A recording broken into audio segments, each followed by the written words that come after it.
యాదవులను target చేశారు. మళ్ళా ఇంకా 2-3 వీడియోలు ఉన్నాయి.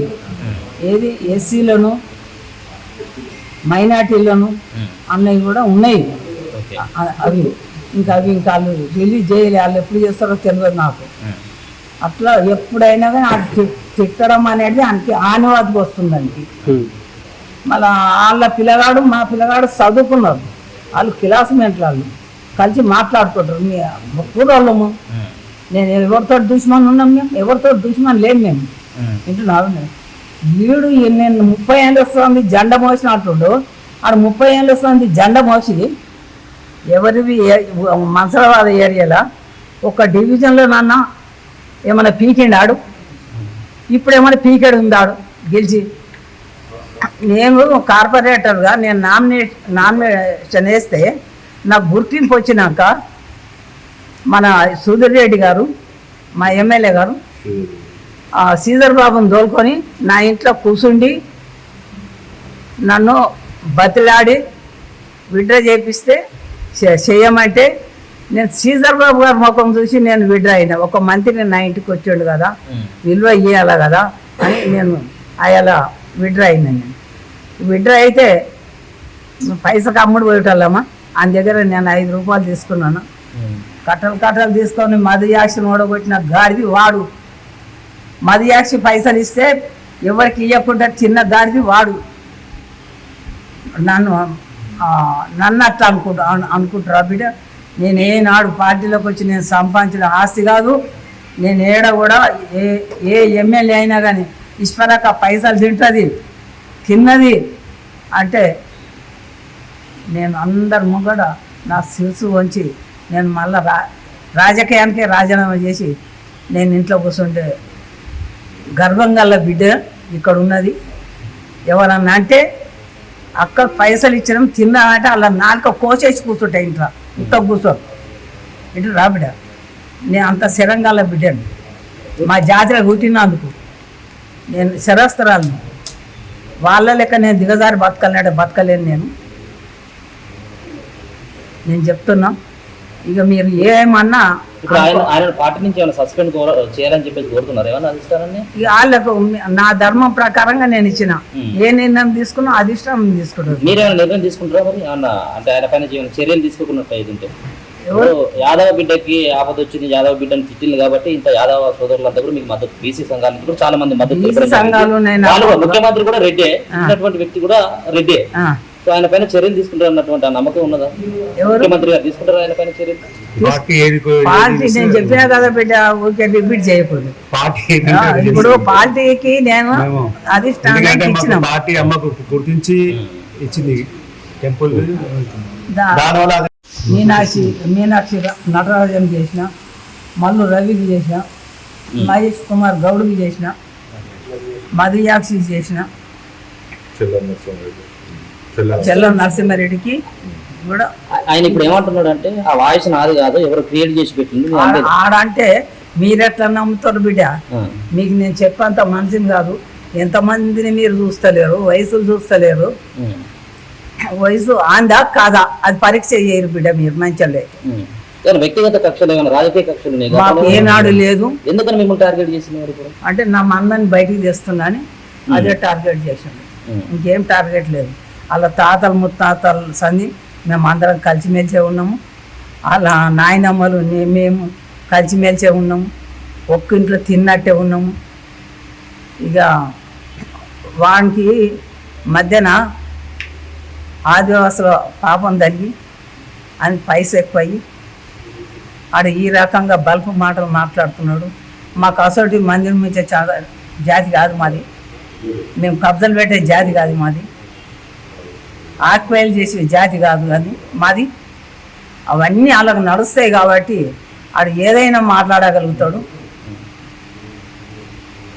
నేను ఒప్పుకునేదాన్ని కాదు. ఆడు సాటికే లేదో నా పేరు అనకుండా ఆడు క్షమార్పణ కోరినంత మాత్రంలో ఈశ్వరం మేము ఆశమాష కాదు.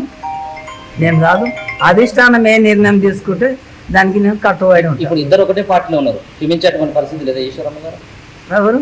ఈశ్వరమ్మ గారు క్షమించే పరిస్థితి ఏమైనా లేదా? అధిష్టానం చెప్పాలి. అధిష్టానము ఏ నిర్ణయం తీసుకుంటే దానికే కట్టుబడి. నాడు మరి నేను చేసిన పనులు ఒకటి సీఎం గారు గుర్తించి నన్ను అక్కలుగా భావించి ప్రతి మీటింగ్లో కూడా నేను ఏడనో ఈఏపీ దాంట్లో కూర్చుంటే నన్ను చూసి గుర్తుపట్టి మనసుల నుంచి పంపించి వేదిక మీదకి పిలుచుకునే సీఎం గారు. మరి అసలు సీఎం గారిని కూడా మరి నేను ఇప్పటిదాకా నేను 7 మంది సీఎంలను చూసిన, మరి రేవంత్ రెడ్డి అసలు సీఎంను నేను ఇప్పటిదాకా నేను చూడలేదు.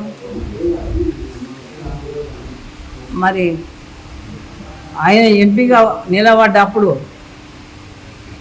నా కష్టము నా యొక్క పంతనం చూసి అదే మనసులో పెట్టుకొని నన్ను ఇయ్యాడు దాకా ఒక తోడబుట్టు లెక్క చూసి నాకు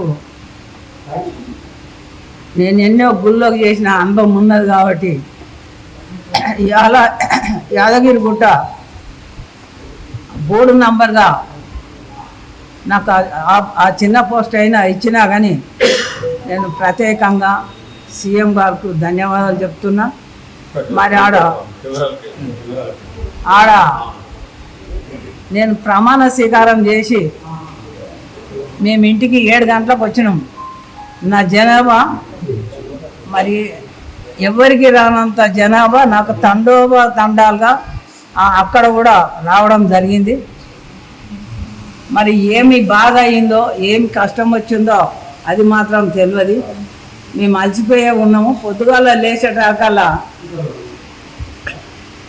నా 40 ఏళ్ళ రాజకీయంలో నన్ను ఇటువంటి మాటలు నేను వినలేదు, నేను పడలేదు. వినక మొదలే ఎంటదలిగి కొట్టిన రోజులు ఉన్నాయి. నేను ఆ రకంగా బతికిలే కానీ కుక్క బతకలేదు.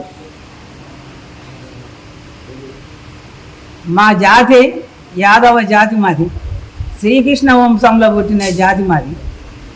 మాట అంటే తప్పని జాతి, మడిమెంది ఇబ్బంది జాతి.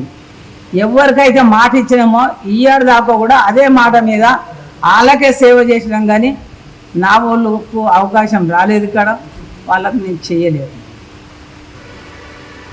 మరి 2000 సంవత్సరాలలో నేనే కానీ మా బద్దుల వెంకటేశ్లే కానీ మరి అప్పుడు నిలబడాలమే మేము. అదేవిధంగా నా జాతి బిడ్డలు, నా కుల బిడ్డలు, గౌడ బిడ్డలు కూడా నా కులమాత భేదం లేకుండా నేను బతికిన కాబట్టి అన్ని జాతీయులు ఆడొక్క వీడియో చూసి ఆశ్చర్యపోయి తండోపతండాలుగా వస్తున్నారు. నా కొడుకు కుద్దిరాజు కూడా చూడనట్టుండు, ఇంకా రాలేదు. ఫోన్ అన్న చేయాలంటే ఫోన్ చేసేంత టైం కూడా నాకు లేదు. ఆ కొడుకు కూడా తెలుసుకొని ఇవాళ వచ్చి నా దిక్కెళ్ళి వాళ్ళ తాత మంత్రి ఉండే, నాయన మంత్రి ఉండే. నేను కూడా అప్పుడు జిల్లా అధ్యక్షురాలు ఉన్నట్టు. మరి ఈడికెళ్ళి మేము ఈడికి వచ్చి ఇప్పుడు అందరు టిఫిన్లు చేస్తున్నారు. అప్పుడు అన్నం తిని చక్కగా మన ఈయన లక్ష్మీనారాయణ అన్న దగ్గరికి పోవడం జరిగింది. మళ్ళీ మేము ఆ రకంగా ఏ కులాన్ని దూషించలేదే, మేము ఎవరిని అనలేదే. మేము అందరినీ కూడా అన్నల దమ్ముల లెక్క చూసినాము. కింది స్థాయిలో కూడా ఎస్సీ ఎస్టీ మైనార్టీ బిడ్డల్ని కూడా బీసీ బిడ్డల్ని కూడా అందరినీ నేను ఒక తోడబుట్టులాగా నేను కన్న పిల్లలలాగా చూసినటువంటి ఈశ్వరమ్మను ఎక్కడ లేదు. వీడు ఉన్నది ఈశ్వరమ్మ దేనికైనా తల వంచదు అనేది అందరికీ తెలుసు. నేను తల వంచి బతకదాన్ని కాను, వీళ్ళ లేక పైసలకు అమ్ముడు పోయేదాన్ని కాను.